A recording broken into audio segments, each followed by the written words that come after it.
I missed you all. That's what the president said yesterday. He did? Same thing. You might. Hope you didn't believe it.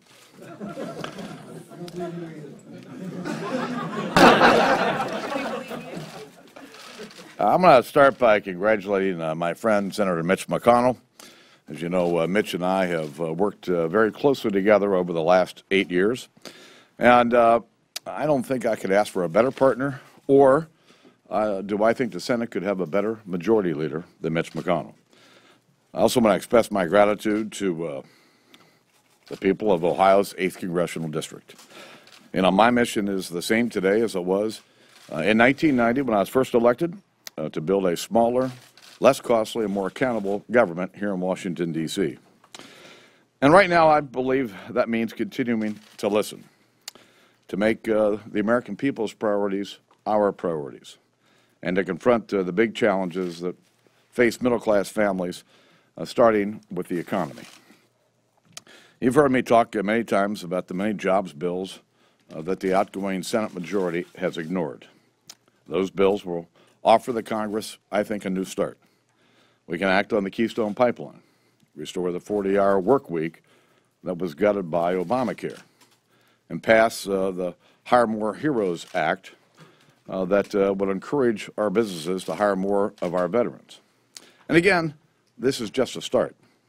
I've been going around the country outlining my own personal vision for how we can reset America's economic foundation.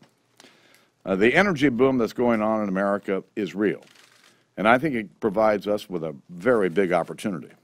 But to maximize that opportunity, I believe that we need to do 5 things, and that is fix our broken tax code, address the debt that's hurting our economy and imprisoning the future of our kids and grandkids,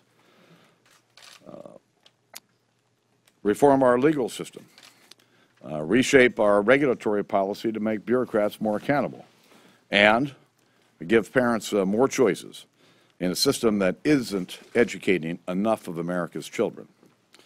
Now, finding common grounds can be hard work, but it'll be even harder if the president isn't willing to work with us. Yesterday, we heard him say that he may double down on his go-it-alone approach. Listen, I've told the president before, he needs to put politics aside and rebuild trust. And rebuilding trust not only with the American people, but with the American people's representatives here in the United States Congress.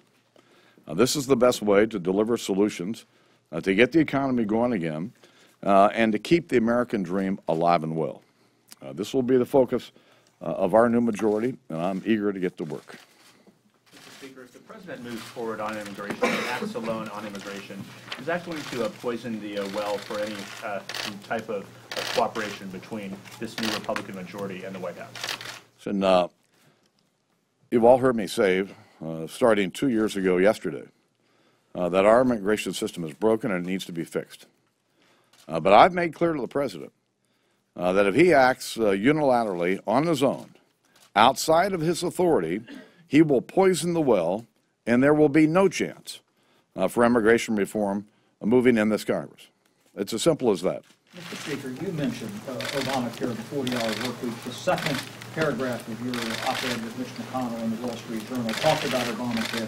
How do you walk this balance without getting sucked back into that being the predominant issue of the Congress? Or is it the predominant issue when you have new freshmen coming in who have never had the chance to vote no on Obamacare, vote to repeal on Obamacare, and try to tweak this in some way or go for a full repeal? Obamacare is hurting our economy. It's hurting middle-class families, and it's hurting the ability for employers to create more jobs. And so the House, I'm sure, at some point next year will move to repeal Obamacare because it should be repealed and it should be replaced with common-sense reforms that respect the doctor-patient relationship. Now, whether that can pass the Senate, I don't know. But I know in the House it'll pass. But we're going to pass it. But that doesn't mean that we shouldn't do other things.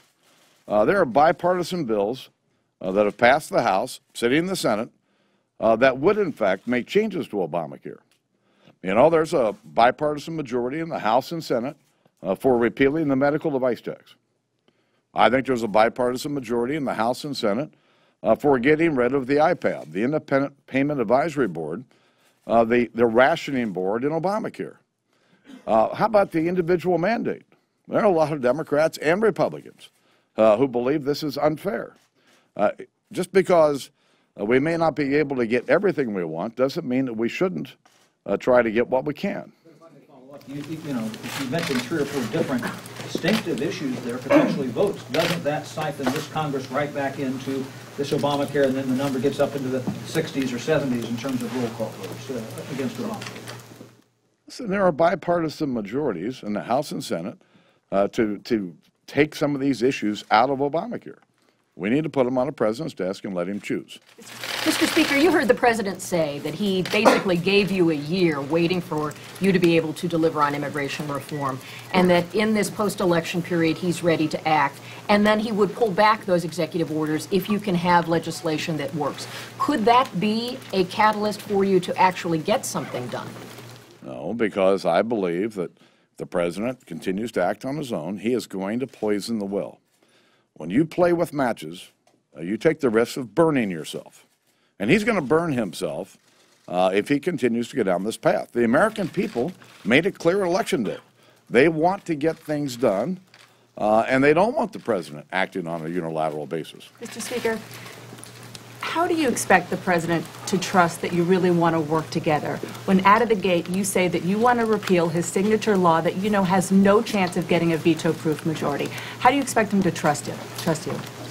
My job is to listen to the American people. The American people have made it clear they're not for Obamacare. They asked all those Democrats who lost their elections Tuesday night. A lot of them voted for Obamacare. So my job's not to get along with the president just to get along with him, although we actually have a nice relationship. The fact is, my job is listen to my members and listen to the American people and make their priorities our priorities. Mr. Speaker, the Wall Street Journal is out with a report saying that President Obama has sent a secret letter to Iran's supreme leader on fighting ISIS. Your reaction, sir? Listen, I don't trust the Iranians. I don't think we need to bring them into this. And I would hope that the negotiations that are underway are serious negotiations, but I have my doubts.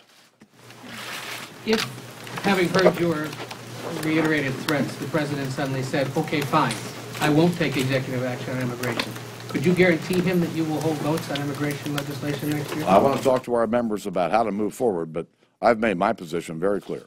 It is time for the Congress of the United States to deal with a very difficult issue in our society. This immigration issue has become a political football over the last 10 years or more.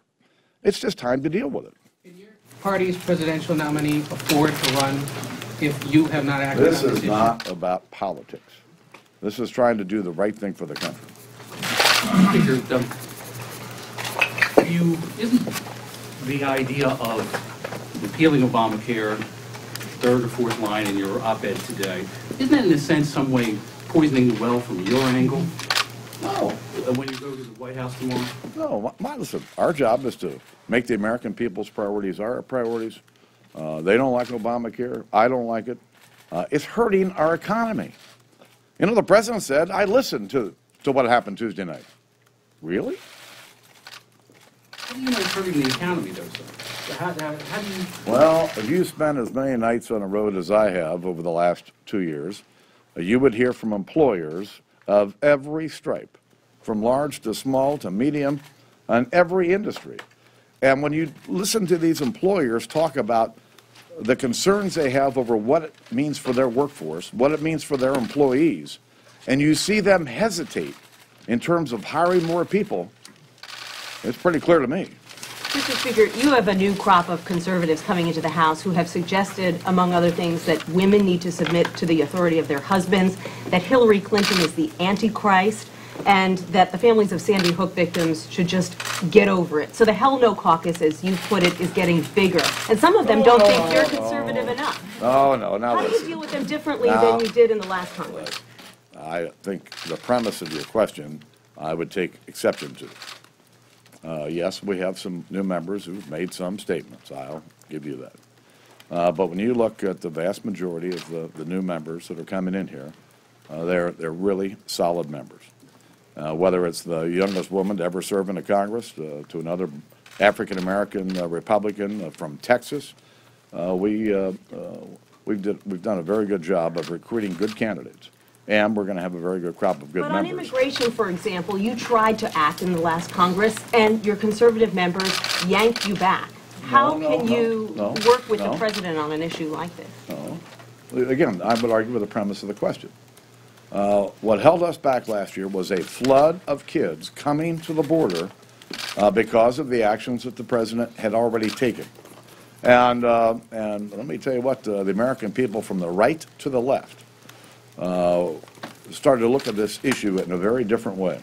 That's why I made it clear. The president, if he continues to get down this path of taking action on his own, is inviting big trouble.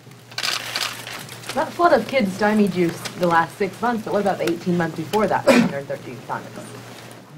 I could regale you with all of my challenges of trying to get members on both sides of the aisle to deal with this. They were numerous. But what's different But now? hope reigns eternal. Thank you, Mr. Speaker. Harry Reid, the Republican Party has done what it set out to accomplish by firing Harry Reid. Is he no longer an obstacle to getting the agenda of the Republicans through this Congress? I don't know, you might want to ask Mitch McConnell about that question. Listen. I mean, do you see him as still being someone who has power to thwart Well, of course, you all know priorities? how the Senate works. It requires 60 votes to do most anything in the Senate. And so clearly, he's going to have some power. But if you look at, let's take the 46 jobs bills that are sitting in the United States Senate that have been held up by the Democrat majority in the Senate. Almost all of those pass the House on a bipartisan basis. And I believe that almost all of them enjoy bipartisan support in the United States Senate.